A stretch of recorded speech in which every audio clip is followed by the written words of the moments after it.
नमस्कार, welcome to the official YouTube channel of Sant Kabir Vidyapeeth PG college Maghar. मैं Dolly Pandey Sant Kabir Vidyapeeth PG college Maghar के computer department से आपके सामने लेकर आई हूँ पाइथन प्रोग्रामिंग लैंग्वेज की एक नई क्लास।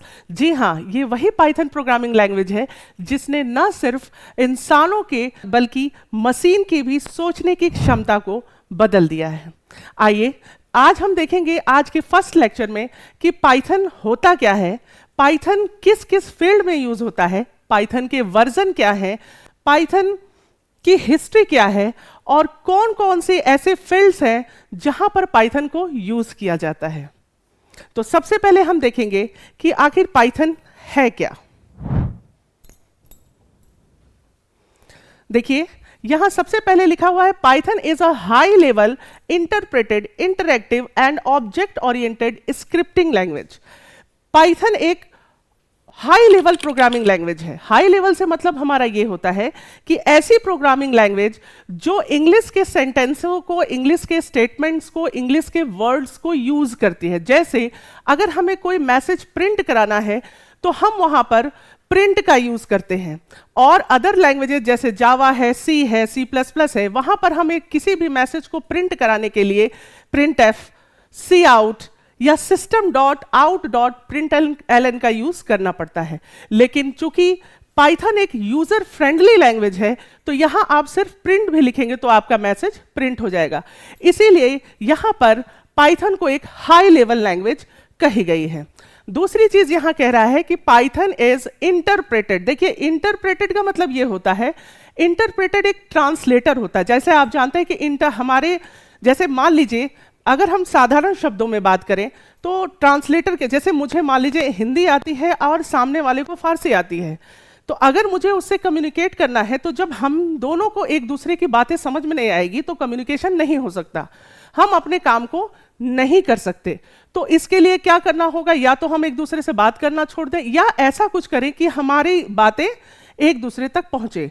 तो उसके लिए या तो हम ऐसा करें कि हम अपने बीच में एक ट्रांसलेटर रख दें जो मेरी हिंदी को फारसी में कन्वर्ट करे और फारसी को फिर हिंदी में कन्वर्ट करे।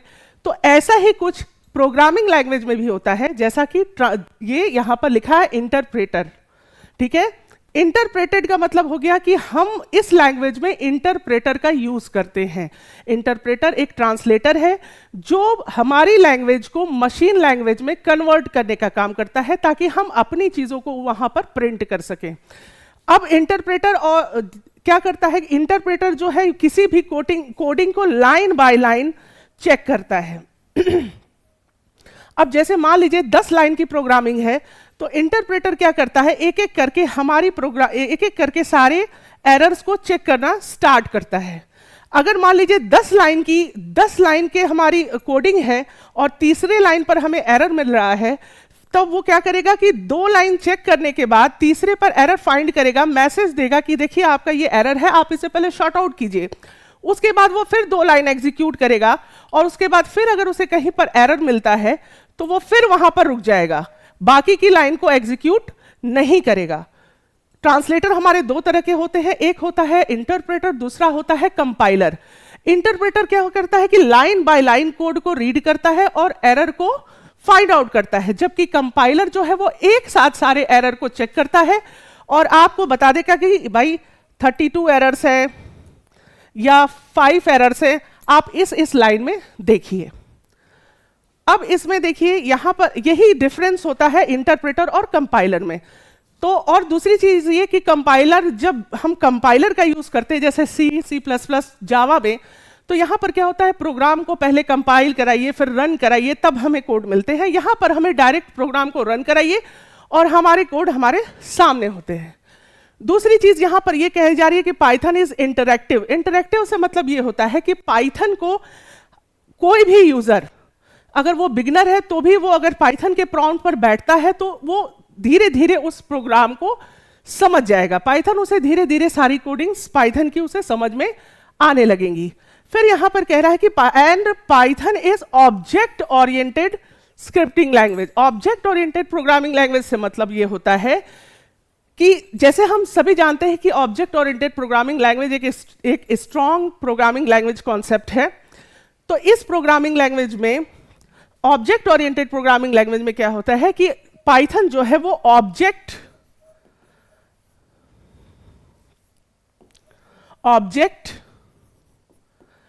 क्लास और बहुत सारे फीचर्स हैं जैसे इनहेरिटेंस है, इनकैप्सुलेशन है, पॉलीमॉर्फिज्म है, ये सारे स्ट्रॉन्ग फीचर्स को पाइथन यूज करता है।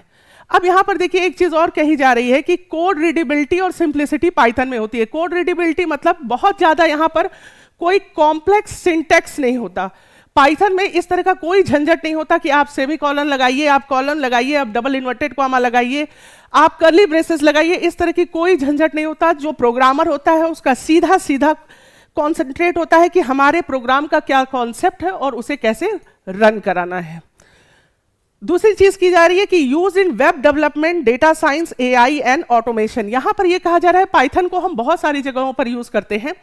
जैसे कि यहां कह रहा है कि वेब डेवलपमेंट में, बहुत सारी वेबसाइट्स क्रिएट करने में भी पाइथन का यूज किया जाता है।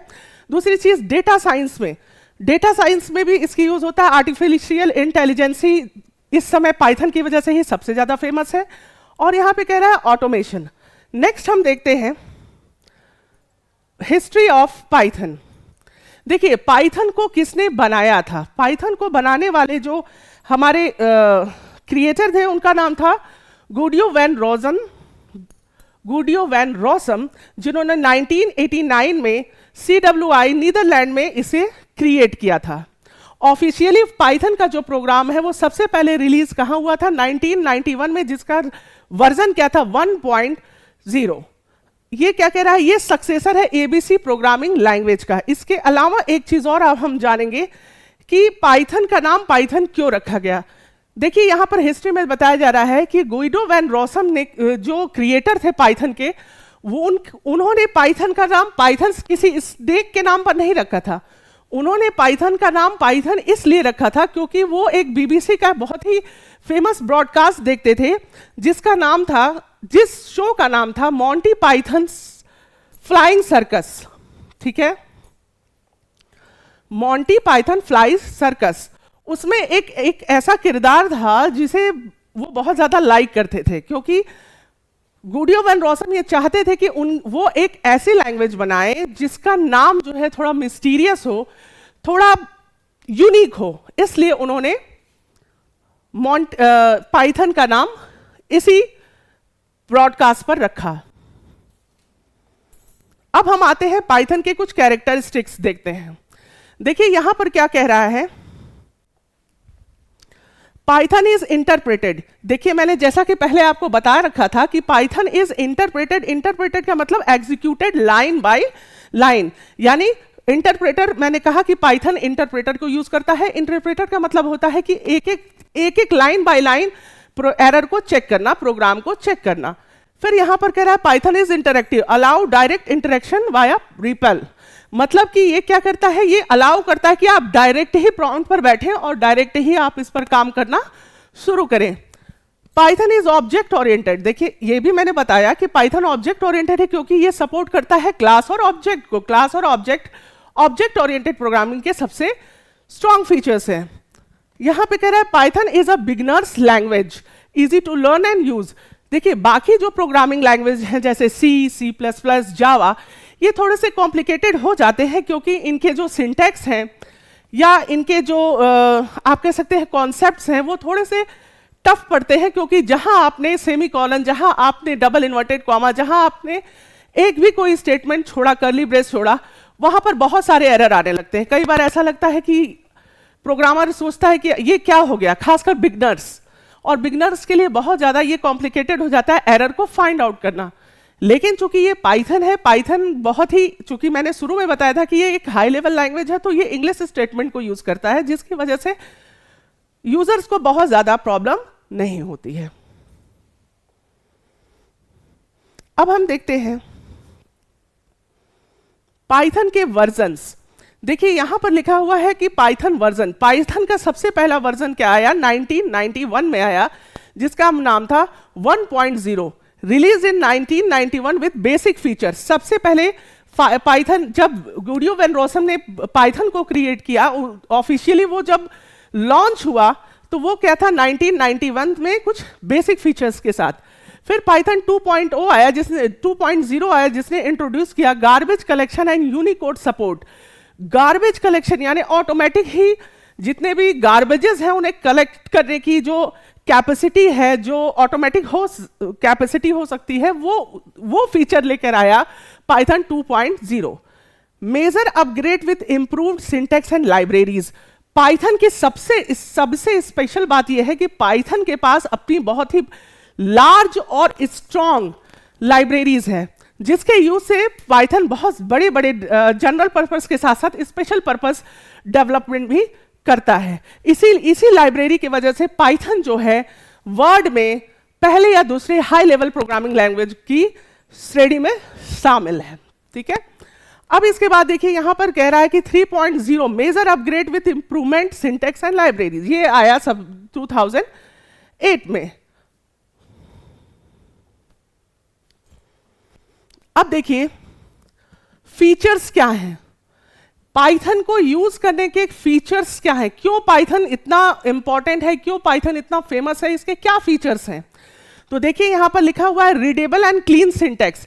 सबसे बड़ी बात जो होती है किसी भी प्रोग्रामिंग लैंग्वेज की सक्सेस होने की, कि उसके फीचर्स जितने सिंपल और जितने इजी होंगे उतने ही ज्यादा उसे प्रोग्रामर यूज करेंगे। यही वजह है कि पाइथन इस समय सबसे ज्यादा फेमस है। दूसरी चीज कह रहा है easy to learn and use, वही बात हो गई कि ये बहुत इजी है लर्न करने में और यूज करने में। फिर यहां कहा जा रहा है cross platform composite Windows, Mac OS and Linux. कहने का मतलब यह है कि पाइथन एक ऐसी प्रोग्रामिंग लैंग्वेज है जिसमें किसी स्पेशल प्लेटफॉर्म की जरूरत नहीं होती, ये किसी भी प्लेटफॉर्म पर वर्क करता है, लाइक विंडोज हो गया, मैक ओएस हो गया, लाइनक्स हो गया। फिर यहां पे कह रहा है open source and free to use. Open source से मतलब यह है कि इसके कोड हर जगह अवेलेबल हैं, किसी भी डेवलपर के लिए, किसी भी प्रोग्रामर के लिए जो आसानी से क्या कर सकता है, ये सारे कोड को, इसके कोड को यूज कर सकता है। फिर यहां कह रहा है large standard libraries for many application. जैसा मैंने बताया कि पाइथन के सबसे स्ट्रॉन्ग फीचर्स हैं, स्ट्रॉन्ग स्ट्रेंथ है उसकी लाइब्रेरी। तो यहां पर क्या होता है कि लार्ज लाइब्रेरी की वजह से पाइथन में किसी भी तरह की प्रोग्रामिंग करने में, चाहे वो गेम डेवलपमेंट हुआ, डेटा एनालिसिस हुआ, साइंटिफिक कैलकुलेशन हुआ, किसी भी तरह की चीजों को करने के लिए पाइथन क्या है, अपने आप में सक्षम है। अब यहां देखिए कह रहा है कि supports exception handling for better error control. Python के पास एक्सेप्शन हैंडलिंग का कॉन्सेप्ट है, जिसकी वजह से वहां पर कम से कम एरर आते हैं, और अगर एरर आते भी हैं तो ये एरर आसानी से रिमूव हो जाते हैं, मतलब एरर आने के चांसेस बहुत कम होते हैं। फिर यहां कह रहा है automatic memory management, garbage collection. मतलब कि ऑटोमेटिक मेमोरी मैनेजमेंट से मतलब ये होता है कि जैसे जितने हमारे पास अनर्गल डेटा आते हैं वो डेटा ऑटोमेटिक क्या होते हैं, फ्री होते चले जाते हैं। हमें उसके लिए कोई स्पेशल कोडिंग, बार बार हमें कुछ रिटर्न कोडिंग करने की या बार बार हमें कुछ उसे निर्देश देने की जरूरत नहीं होती है।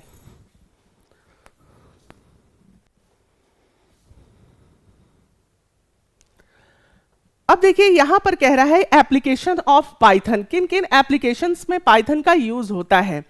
देखिए यहां कह रहा है वेब डेवलपमेंट में, जितनी भी वेबसाइट्स वगैरह बनती है उसमें पाइथन का यूज होता है। वेब डेवलपमेंट में पाइथन का यूज करते हैं, जिसमें हम उसकी लाइब्रेरी डीजे, फ्लैक्स वगैरह यूज करते हैं। डेटा साइंस और मशीन लर्निंग, जी हाँ, मशीन लर्निंग की वजह से पाइथन ने अपने आप को दुनिया के हाईएस्ट लेवल की प्रोग्रामिंग लैंग्वेज के काफी करीब रखा है। यानी अगर एक दूसरे तीसरे लैंग्वेज पर ही आपको पाइथन भी मिल जाएगा पूरे वर्ल्ड में।